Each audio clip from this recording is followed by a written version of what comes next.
એટલે એકતા પરેડનો કાર્યક્રમ યોજાયો. આ એકતા પરેડનો કાર્યક્રમ લાલ કિલ્લામાં જે દિલ્હીમાં થાય એવા પ્રકારનો કાર્યક્રમ થયો. જેવું તેવું નહીં, વરસાદ હતો, વરસાદની વચ્ચે પણ આ કાર્યક્રમ થયો. જોનારા લોકોને રેનકોટની વ્યવસ્થા કરી, લોકોને તકલીફ ના થાય.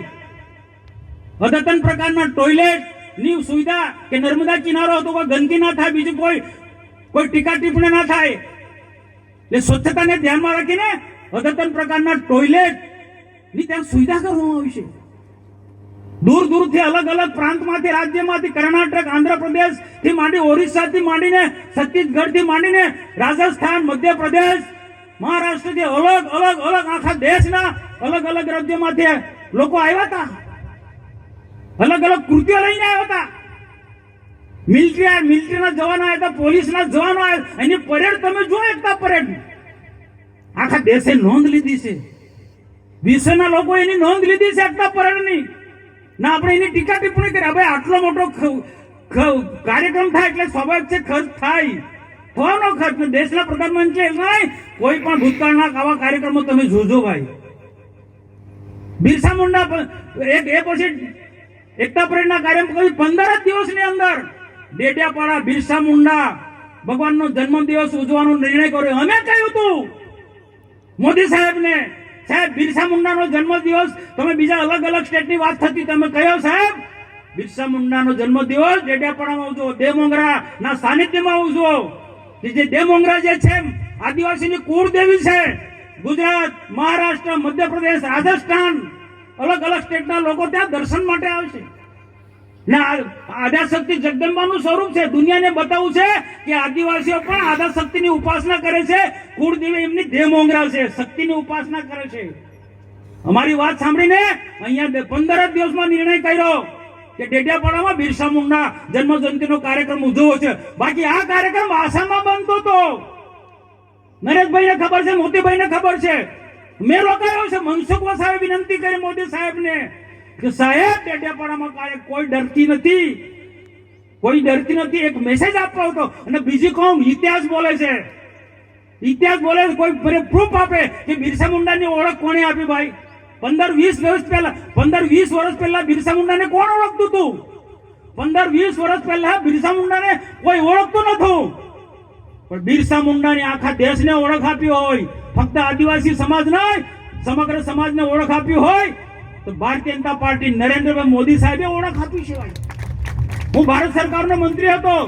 અમે ભારત સરકારની ટીમ સાથે અમે બિરસા મુંડાના જન્મ સ્થળ પર અમે ગયા છે. 3 દિવસ સુધી એ વિસ્તારની અંદર અમે ફર્યા છે.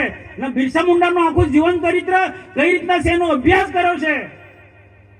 ઠીક છે, આખો દેશ જોડાયો છે. બિરસા મુંડાના જીવનમાંથી પ્રેરણા આપણે લઈ રહ્યા છે. તો એ બિરસા મુંડા ને ભગવાન કેમ માને છે? આજે બિરસા મુંડાને ભગવાન કેમ માને છે? દેશના પ્રધાનમંત્રીના શબ્દો તમે જોજો, ભગવાન બિરસા મુંડા કહે છે. ક્રાંતિકારી હતા, ક્રાંતિવીર, પણ ક્રાંતિ શબ્દ નથી બોલતા ભગવાન બિરસા મુંડા. કારણ કે એમનું વ્યક્તિત્વ એવું હતું. અંગ્રેજોની સામે લડાઈ લડ્યા, તીર કાંઠાની સેના તૈયાર કરી, પણ સાથે સાથે એમનું વ્યક્તિત્વ એવું હતું કે ગમે એટલો કોઈ બીમાર વ્યક્તિ હોય તો એને દવા આપે, ઔષધિ આપે, 2 દિવસની અંદર, 3 દિવસની અંદર એ મટી જાય. એ પ્રકારનું વ્યક્તિત્વ હતું. અને આ કાર્યના કારણે એમને લોકો ભગવાન માનતા હતા. તો એ બિરસા મુંડાનો જન્મ દિવસ ઉજવવાનો ડેડિયાપાડામાં નિર્ણય કર્યો. અને આપ બધા જાણો છો તેમ 1 લાખ સમાઈ શકે એટલો ડોમ બન્યો. કેમ ભાઈ? બીજા બધી જગ્યાએ બધા શહેરી વિસ્તારમાં ડોમ બને, એવો ડેમ આદિવાસી વિસ્તારમાં ડોમ ના બનવો જોઈએ? આદિવાસીઓ સારા ડોમમાં ના બેસી શકે? આદિવાસીઓ એક સારા ડોમમાં બેસે એના માટે પણ આગ્રહ અમારો હતો. સામાન્ય મંડપ નહીં જોઈએ, પ્રધાનમંત્રી આવે છે તે ડોમ સારો હોવો જોઈએ. એટલે તમે જોજો, ટીવીમાં જોયો છે કેટલો બફકાદાર આખો ડોમ હતો. અને આખા ડોમની અંદર લોકો ભરાઈ ગયા. પ્રદર્શનની અંદર, યાત્રાની અંદર આખા 25-30 હજાર લોકો હતા. 1 લાખ, 1.25 લાખ, 1.5 લાખ લોકો આજે 2 ટાઈમ જમાડ્યા આદિવાસીઓને. કેમ ભાઈ? આદિવાસીઓને જમાડ્યા એનો હિસાબ માંગો તમે, એનો હિસાબ માંગો છો. દેવમોંગરા માતાજીનું દર્શન કર્યો. આજે એ ત્યાં એ વિદ્યાર્થીની હતી, નરેશભાઈ પૂછ્યું કે મોદી સાહેબે શું પૂછ્યું? દેવમોંગરા માતાજીના દર્શન કર્યા, પણ સાથે સાથે આસપાસના જે વિદ્યાર્થીઓ હતા, સારી સ્કૂલોના વિદ્યાર્થીઓને ત્યાં ભેગા કર્યા હતા. કોઈ રાજનીતિ નહોતા કરવા. આદિવાસી સમાજ કઈ રીતના આગળ વધી રહ્યો છે ત્યાં દેમોંગરા ચર્ચા કરી. એવા સ્ટુડન્ટો સાથે અમે વાર્તાલાપ કર્યા કે મોદી સાહેબે શું બન્યું, તો મોદી સાહેબે શું કે આદિવાસી સમાજ માટે સરકાર અમે આટલું બધું ખર્ચ કર્યા છે, આટલી સારી સારી સુવિધા, સારા બિલ્ડિંગોમાં રહે, તમે શું બનવાના છો? તો દીકરીઓ કીધું અમે આઈએસ અધિકારી બનીશું, અમે ડોક્ટર બનીશું. એ દેમોંગરા ત્યાં ગયા, ત્યાં પણ ત્રણ હેલિપેડ બન્યા. સ્વાભાવિક છે, પ્રધાનમંત્રી છે ભાઈ, સન્માનીય નેતા છે, એના માટે હેલિપેડ બને. એ રીતના ડેડિયાપાડામાં હેલિપેડ બન્યા ત્રણ. ને લોકોને લાવવા માટે કામ આદિવાસીને ટેમ્પા એક્ટમાં લઈ જાય. અમે આગ્રહ રાખ્યો છે, ટેમ્પાની વ્યવસ્થા અમે ના પાડી દીધી. ટેમ્પા ને બસ મૂકો, મારા આદિવાસીઓ માટે પણ બસની સુવિધા કરો. અને આદિવાસીઓને અહીંયા ને કોઈ ભાજપના આટલા કાર્યકર્તા નહોતા. અમે સરકારી વહીવટી તંત્રને કીધું, ગામમાં જે પણ લોકો હોય, બિરસા મુંડાના જીવનમાંથી જેને પ્રેરણા લેવી હોય એવા લોકોને લઈ આવ્યો. ને એવા લોકો અહીંયા આવ્યા છે ડેડિયાપાડામાં. એવા લોકો જે બિરસા મુંડાની ઓળખ આપી મોદી સાહેબે. ને આવનારા દિવસોમાં બિરસા મુંડાએ શું કીધું, આદિવાસીનો સાચો વિકાસ કરવો હોય, અંગ્રેજોની સામે લડાઈ લડતા એમને એવું કહ્યું છે. આ વાત બધા લોકો શીખવાની છે. અંગ્રેજીની સામે લડ્યા પૂરી તાકાતથી, ભીલ સેના, તીરકામઠાવાળી સેના, પણ સાથે સાથે એમને એવું કહ્યું છે આદિવાસીનો સાચો વિકાસ 25 વર્ષની વયે, એ વખતે દેશ આઝાદ પણ નહોતો થયો, એ વખતે બિરસા મુંડાએ એવું કહ્યું હતું કે દેશ તો આઝાદ થશે પણ આદિવાસી સાચો વિકાસ કરવો હશે તો કેટલાક કુરિવાજો છે, કેટલીક અંધશ્રદ્ધાઓ છે, કેટલાક વ્યસનો છે, એ ત્યજવા પડશે અને સારું શિક્ષણ લેવું પડશે, ગુણવત્તાવાળું શિક્ષણ લેવું પડશે. અંગ્રેજી શિક્ષણની હિમાયત કરી હતી અમને. એ બેઝ પર આજે ભારતીય જનતા પાર્ટીની સરકાર, રાજ્ય સરકાર ને ભારત સરકાર આગળ વધી રહી છે. બિરસા મુંડાએ કહ્યું છે શિક્ષણ પર ભાર મૂક્યો છે.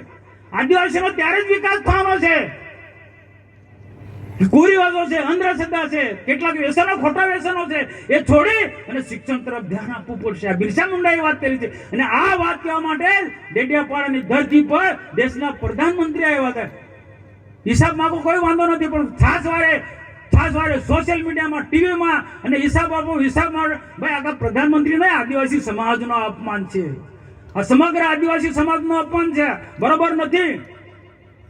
મને કોઈની ટીકા ટિપ્પણી કરવામાં મને એ રસ બી નથી, પણ કોઈ ટીકા ટિપ્પણી કરતો હોય તો એને જવાબ આપવાની અમારી ફરજ છે. સમાજની અંદર લોકોમાં કોઈ ગેરસમજ ઊભી થતી હોય તો એ દૂર કરવાની અમારી ફરજ છે. ભાઈ પ્રધાનમંત્રી આવે, ભાઈ પ્રધાનમંત્રી આવે તો એ પ્રકારનો કાર્યક્રમ બનવો જોઈએ કે નહીં? અને આદિવાસી વિસ્તારની અંદર આદિવાસી વિસ્તારને જમાયા છે, બે ટાઈમ જમાડ્યા છે, તમામ પ્રકારની સુવિધા આપી છે, લાવવા લઈ જવાની બધી સુવિધા આપી છે.